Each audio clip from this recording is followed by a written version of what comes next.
When the first video appeared online showing Lorraine Whitaker with a visible bruise and a bandaged arm, the internet erupted. It wasn't the first time the Whitakers had drawn attention, but this time felt different. It wasn't curiosity, it was concern and suspicion.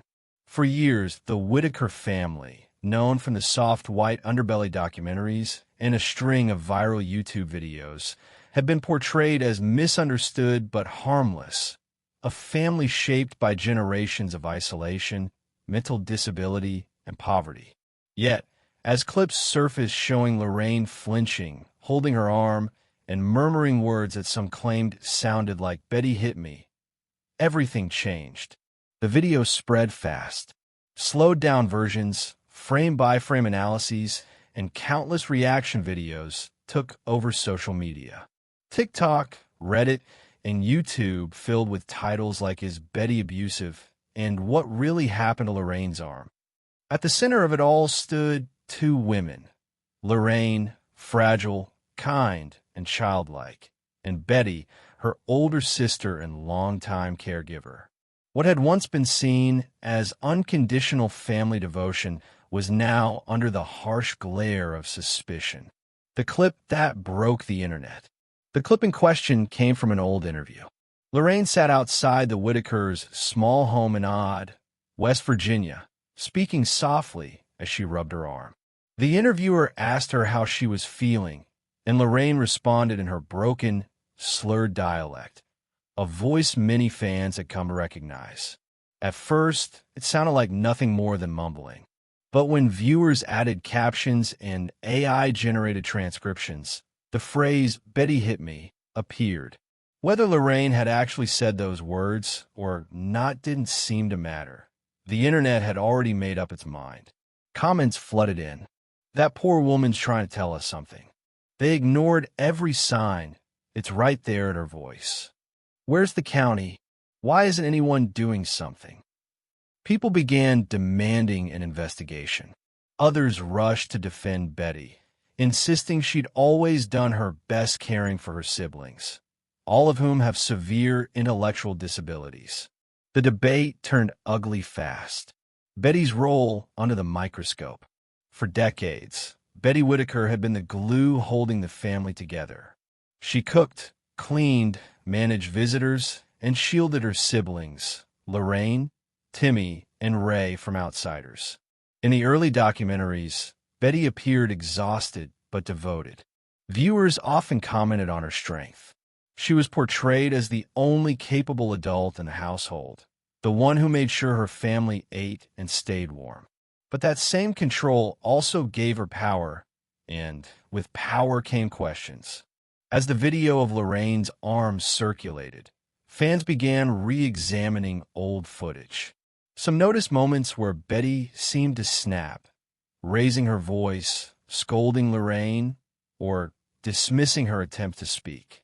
Others pointed out how the family often seemed fearful of upsetting her. Still, for every critic there was a defender. Betty's been taking care of them her whole life. She's tired, not abusive. If it wasn't for her, Lorraine wouldn't even be alive. It wasn't an easy conversation. The Whitaker situation didn't fit neatly into labels like victim and abuser. Their world was complex, shaped by isolation, disability, poverty, and survival. But the internet doesn't do well with gray areas. The investigation rumors. Within weeks, word began circulating that Adult Protective Services, APS, had stepped in. Local Facebook pages from Raleigh County started buzzing with unverified posts claiming Lorraine, Timmy, and Ray had been removed from the home. No official statements were released, but anonymous comments claimed to know someone in the county office who said the family was now under protection.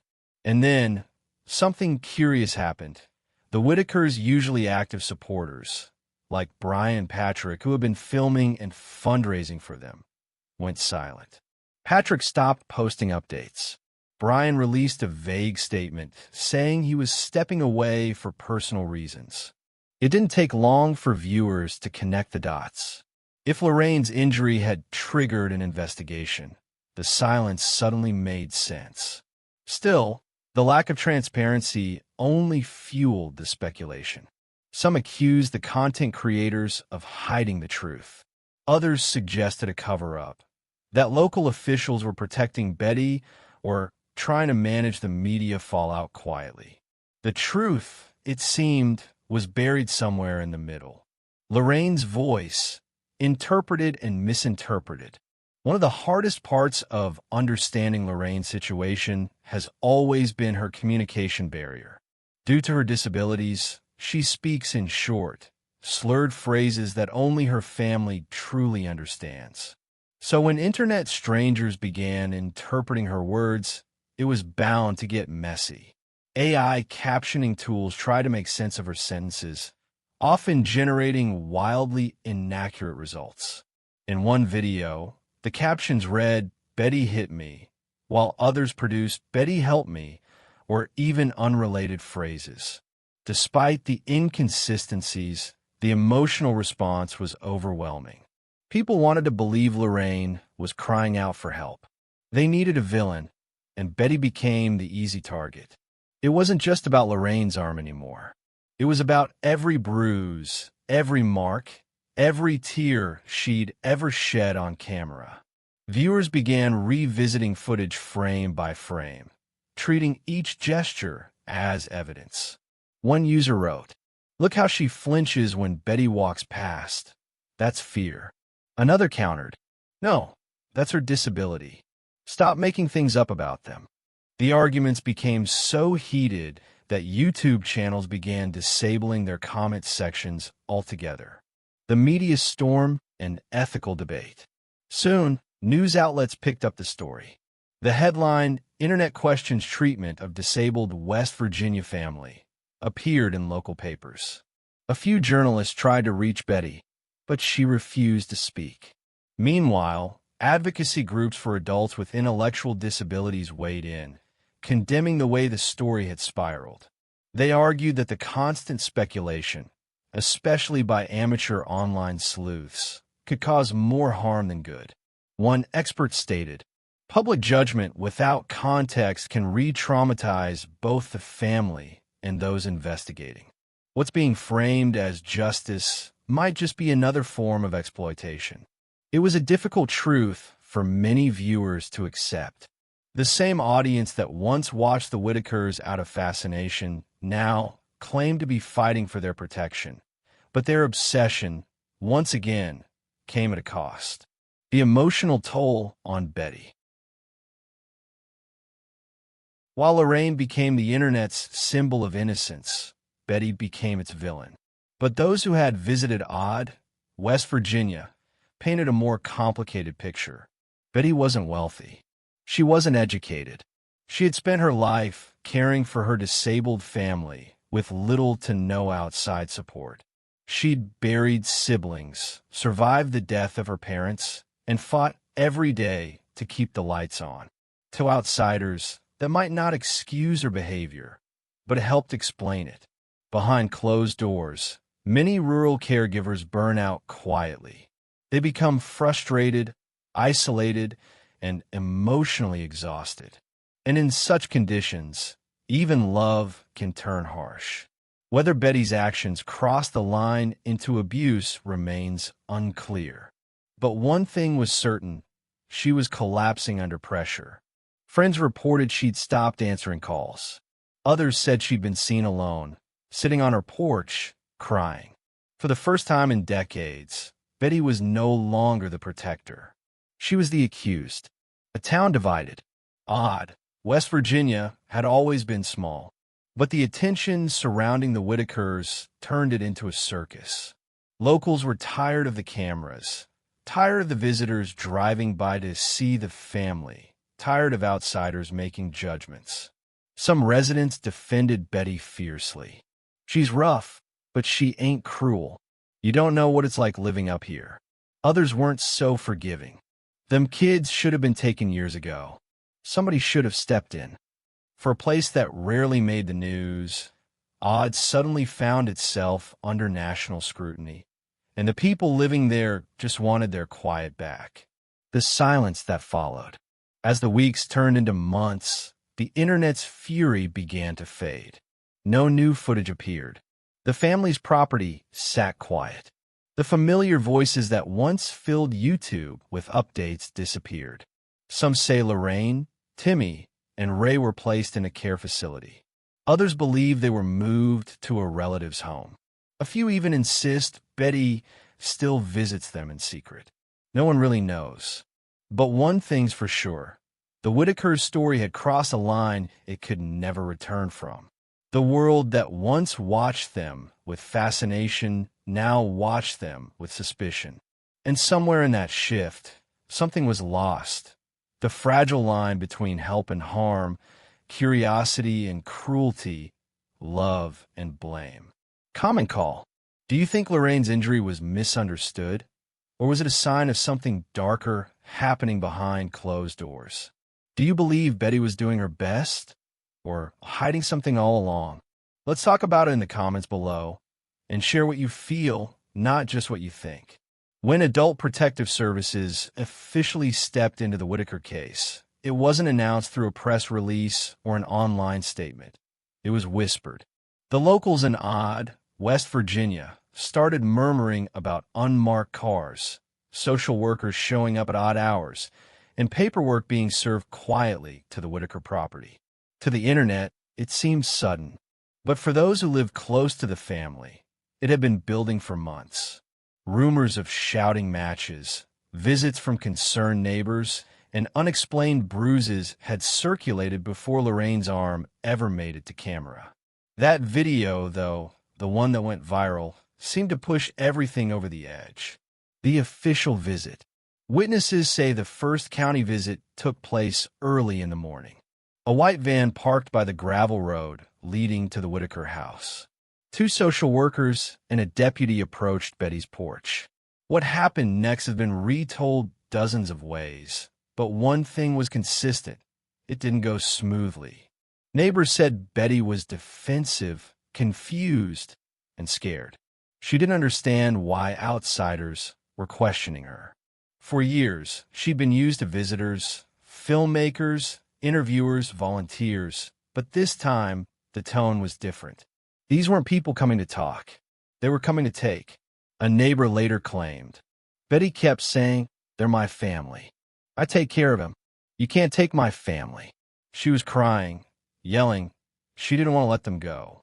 The county workers reportedly stayed for over 2 hours.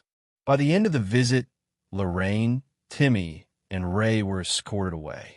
No one outside that property knew exactly where they went. The silence afterward was chilling. Online reaction, outrage, and denial. When word got out that the Whitakers had been removed, social media exploded. On one side were those who believed justice had finally been served. It's about time the county stepped in. Those poor people needed care. On the other side were the loyal supporters who saw it as betrayal. They didn't deserve to be torn apart. That's their home. Betty's all they know. Videos dissecting the removal began flooding YouTube. Creators re-uploaded the same old footage, now with ominous titles like The End of the Whitakers and Lorraine Saved from Abuse. But others started asking harder questions. If the Whitakers were in such danger, why did it take years for anyone to act?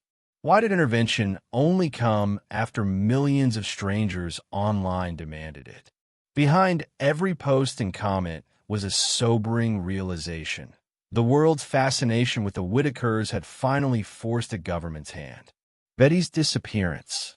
After the removal, Betty vanished. No more porch interviews. No phone calls. No updates. For someone who had spent years living under the public eye, the sudden silence was eerie. Some fans claimed they spotted her in Beckley. Others said she'd moved in with relatives. A few conspiracy-minded voices even alleged she was under investigation or hiding from charges. But those close to the family insisted otherwise. One old friend said, "She's heartbroken. Those were her babies. You can say what you want, but Betty's life was taking care of them. Without him, she's lost." Still, the question lingered. If Betty wasn't abusive, why did the county keep her away? No one could answer that. The files, if they existed, were sealed. Inside the investigation, weeks later, unofficial reports began leaking. They painted a grim picture. Adult Protective Services had allegedly found multiple red flags during their visits: untreated injuries, poor sanitation, and potential neglect. Lorraine's arm injury, once thought to be an accident, was reportedly listed as unexplained trauma. It wasn't just about one. It's not that Betty was intentionally hurting them. She just couldn't handle their care anymore. The house was falling apart. The family was falling apart. The system failed them both. It was a tragic truth that didn't fit neatly into the internet's favorite narrative. Betty wasn't a villain, but she wasn't a hero either. She was a woman trying to survive with impossible responsibility. Lorraine's condition. The most haunting question remained. How was Lorraine? For months, no one saw her. The photos stopped. The videos stopped. The laughter that once echoed through the hills of Odd was replaced with silence. Then, a few brief updates surfaced in comment sections and local Facebook groups. One post claimed, "Lorraine's in a good place now. She's clean, healthy, and getting the care she needed." Another said, "She keeps asking for Betty." The truth likely lies between those two sentences, progress and pain intertwined. People close to the family described Lorraine as calmer, more stable, but still deeply attached to the woman she called Sissy. Despite everything, she missed her. That bond, one built through decades of shared struggle, couldn't be erased by government paperwork. Timmy and Ray's whereabouts. Timmy and Ray's fates were equally uncertain. Timmy, who often sat beside Lorraine in videos drawing and writing, was said to be doing fairly well in his new environment. Staff reportedly praised his gentle nature and sense of humor. He'd been given structured activities, something he'd never had before. Ray, however, was more complicated. His severe disabilities and health issues made his transition harder. Some insiders claimed he was hospitalized temporarily due to infections. Others said he'd been placed in a specialized care facility. The mystery surrounding their locations wasn't due to secrecy. It was protection. After the chaos of online speculation, authorities weren't about to let cameras back in. For the first time, the Whitakers were truly private. Betty's breakdown. Months after losing her family, Betty reportedly suffered what neighbors called a nervous breakdown. She was seen wandering near the old property, talking to herself, sitting on the porch of the now empty home as if waiting for them to come back. One neighbor said softly, "She's not the same. You can tell her heart's broke." She reportedly told someone, "They think I hurt him, but I love him. They was my life." Whether or not she believed she'd done anything wrong, Betty seemed consumed by guilt and grief. For years, she'd been the face of the Whitakers, their voice, their caretaker, their shield. Now, without them, she was just a woman haunted by silence. The internet moves on, but the damage remains. As time passed, online interest in the Whitakers began to fade. The algorithm moved on to new stories, new scandals, new obsessions. But for those who still cared, the emptiness left behind was hard to shake. There were no happy endings, no official updates, no satisfying closure. Just fragments, a viral bruise, a county report, and a quiet house on a dirt road. Some viewers admitted they regretted getting involved. Others still clung to hope for a reunion video, as if the Whitakers' pain was a show that might return for another season. Yet, deep down, most understood that what happened in Odd, West Virginia, wasn't just about one family. It was a mirror, showing how the internet's curiosity can turn compassion into chaos. Comment call. Do you think the county made the right call by removing Lorraine and her brothers? Should Betty have been given more support instead of being cut off completely? Leave your thoughts in the comments. How would you have handled the situation if you were in the county's position? Months after the removal of Lorraine, Timmy, and Ray, the Whitaker family home sat eerily quiet. The porch, once filled with voices, dogs barking, and the creak of old rocking chairs, now echoed only the sound of wind against the warped siding. Empty soda cans still lined the railing. A pair of Timmy's worn shoes sat under the steps, gathering dust. It was as if time had stopped when the county van drove away. For a long while, Betty Whitaker stayed silent. She wouldn't answer calls, avoided cameras, and reportedly turned away anyone who came asking about the kids. But one evening, a neighbor named Darla claimed Betty finally opened up. "She just broke down," Darla said. She said, "I didn't hurt nobody. I just couldn't keep up no more." She cried so hard she couldn't breathe. That one sentence, "I just couldn't keep up no more," revealed more than any viral video ever could. The breaking point. To understand Betty's story, you have to understand her burden. For decades, she had been the only caregiver for her siblings. No state agency was checking in regularly. No nurse was stopping by. No local church or charity provided consistent help. She was it, one woman trying to hold together a fragile family in the middle of rural West Virginia. Her life revolved around them. Cooking, cleaning, bathing, managing disability checks, and keeping watch over their every movement. If they got hurt, she was blamed. If they went hungry, it was her fault. If the house wasn't clean, people said she was lazy. But no one saw what it took to survive a single day inside that home. When the first video of Lorraine's injury appeared online, Betty reportedly told a friend that the bruise happened when Lorraine fell off the porch railing. It wasn't far-fetched.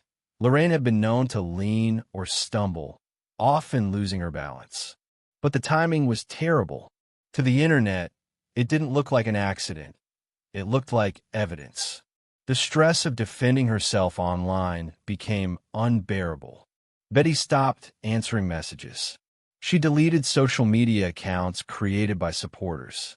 Eventually, she stopped going into town. A private interview leaks. Months later, a short recording surfaced online, allegedly taken by a volunteer who had once helped the family. In the clip, Betty's voice is tired but steady. "They say I hit her. I never hit her. I ain't never laid a hand on her in my life. She fell. That's all. Lorraine's clumsy. She gets bruises easy. They think I'm a bad guy, but I kept them alive." Her words were simple, almost too simple, but the tone said everything. Exhaustion, frustration, grief. The clip spread quickly, reigniting old debates. Some believed her immediately.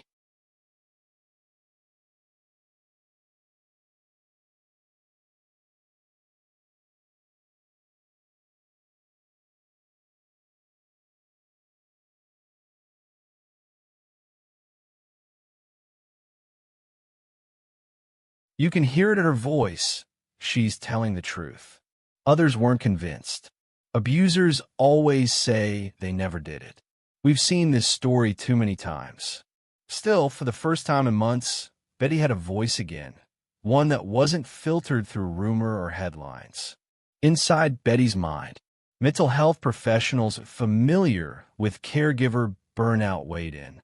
One psychologist described it like this. When someone spends years caring for multiple relatives with profound disabilities, without respite, without support, the line between patience and frustration can blur. Even a loving caregiver can snap under pressure. It was possible that Betty's truth and the county's truth could both exist at once. Maybe she hadn't intentionally hurt Lorraine, but maybe she'd lost control one day. Maybe it was a slap.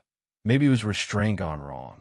Maybe it wasn't violence born of hate, but exhaustion that finally boiled over.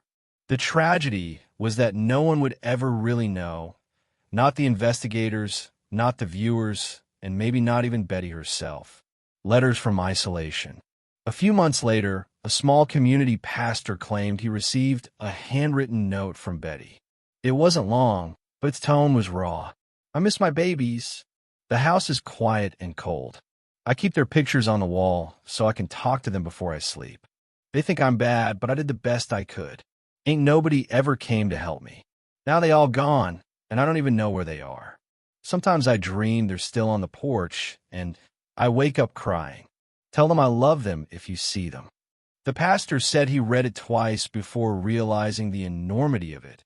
A woman abandoned by the world, stripped of her identity as a caregiver, left to live in the ruins of her own story. When the letter leaked online, it struck a chord with thousands. The comment sections filled with messages like, "She wasn't perfect, but she didn't deserve to lose everything." That broke me. She sounds like a mother who just wants her kids back. Where were all the people who filmed them when she really needed help?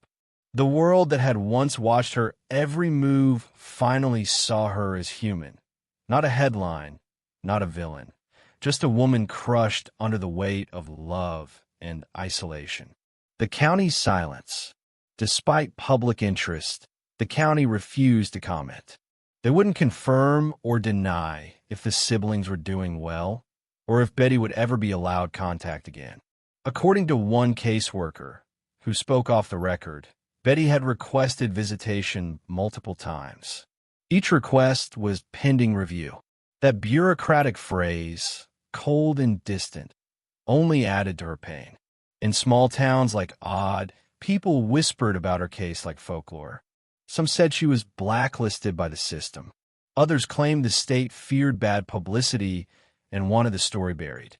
But the truth was likely far more mundane. Slow-moving government processes, limited staff, and the caution that comes after public outrage. Still, for Betty, every unanswered letter felt like another wound. The online divide.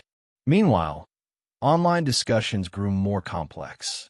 Some creators revisited old footage and pointed out moments of tenderness. Betty hugging Lorraine, helping Ray eat, fixing Timmy's shirt collar. They argued those clips showed a caregiver, not a criminal. Others countered with darker scenes, shouting, moments of visible frustration, and the cluttered state of the home. To them, these were signs of neglect. The internet, in all its noise, reflected a deeper truth. Everyone wanted to be the moral authority, but no one really knew the full story. Commenters argued endlessly. She should have gotten help, not punishment. Those poor people suffered for years under her care. We shouldn't have watched them like entertainment. Each comment echoed the same sentiment: regret. A visit no one expected. Then, one late autumn day, a woman named Carolyn, a former volunteer who had once brought groceries to the Whitakers, drove past the old property. She stopped. Sitting on the porch was Betty, her hair gray and uncombed, a worn blanket around her shoulders. Next to her was a faded notebook. Carolyn got out of her truck and called out, "Betty?" Betty smiled weakly. "You came back." Carolyn said she didn't stay long, just enough to talk. But what Betty said in that short time still echoes. They all think I'm bad. Maybe I am. Maybe I ain't. But I love them. Nobody can say I didn't love them. I hope they're happy. I hope somebody's holding Lorraine's hand when she's scared. That's all I ever did. It wasn't a confession. It wasn't a denial. It was something in between, a truth born out of heartbreak, not guilt. What remains? By the time winter rolled around, the house was nearly empty. The porch light no longer flickered at night. No car stopped by anymore. But in many ways, the story of Lorraine's injury had grown beyond the Whitakers themselves. It became a story about what happens when compassion turns into content, when the internet's hunger for updates outweighs the need for understanding. And somewhere in West Virginia, a woman still waits for a letter that might never come, while the world that once obsessed over her moves on to another story. Do you believe Betty's story, that she never hurt Lorraine and was just overwhelmed? Or do you think the county was right to intervene? Share what you feel about this, not just what you think. Did the system fail the family or save them? By the time the dust settled, The Whitaker family had all but vanished from the public eye. The cameras stopped coming, the documentaries stopped filming, and even the locals, once used to strangers driving up the gravel road just to glimpse the famous family, stopped talking. The silence that followed felt heavier than any scandal that came before it. For Betty Whitaker, that silence was both punishment and peace. For the first time in her life, there were no voices calling her name every morning, no siblings to bathe or feed, no visitors asking invasive questions. But that quiet also echoed with loneliness. The hum of the refrigerator, the wind pushing against the cracked windows, even the ticking of an old clock on the wall, all reminders of the life that had been taken from her.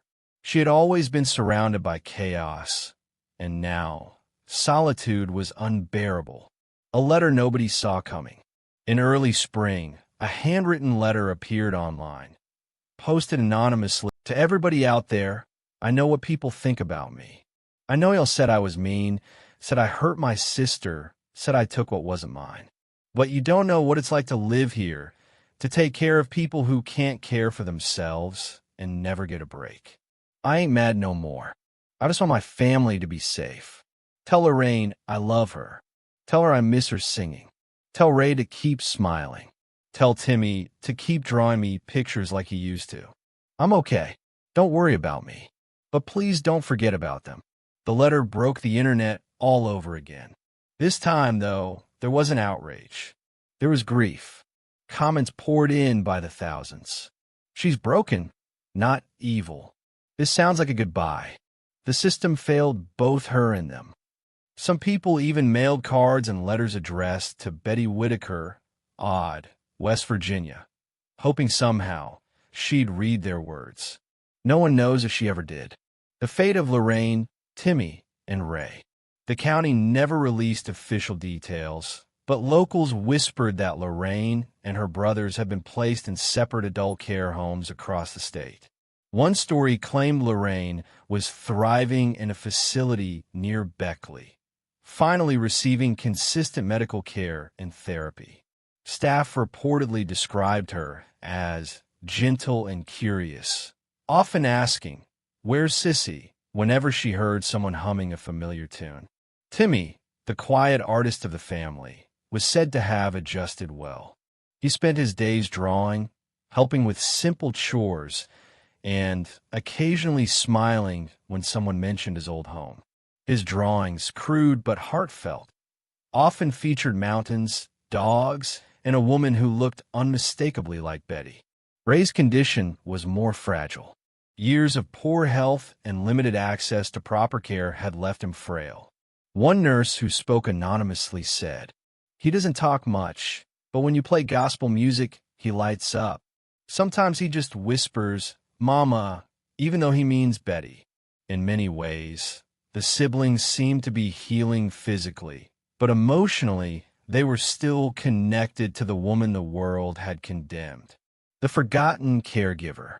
While her siblings settled into structured care, Betty's life became smaller by the day. With no family left at home and no income besides small disability payments, she relied on the kindness of neighbors. Some helped her with groceries, others avoided her entirely. The stigma of being the woman who lost her family lingered. For every person who showed compassion, another whispered behind her back. Yet Betty never lashed out again. Instead, she began tending to a small garden behind the house, tomatoes, beans, and wildflowers. It became her therapy, her apology, and her prayer all at once.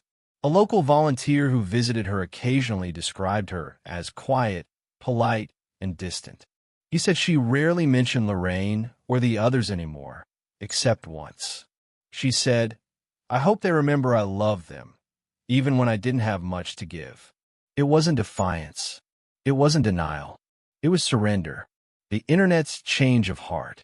In time, the outrage that once defined the Whitaker story gave way to reflection.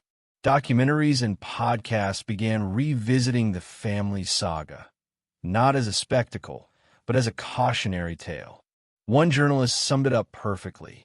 We watched their suffering like entertainment, then acted shocked when it turned into tragedy. The Whitakers weren't a story, they were a warning. Psychologists weighed in too, discussing how voyeurism disguised as awareness can dehumanize the very people it claims to protect.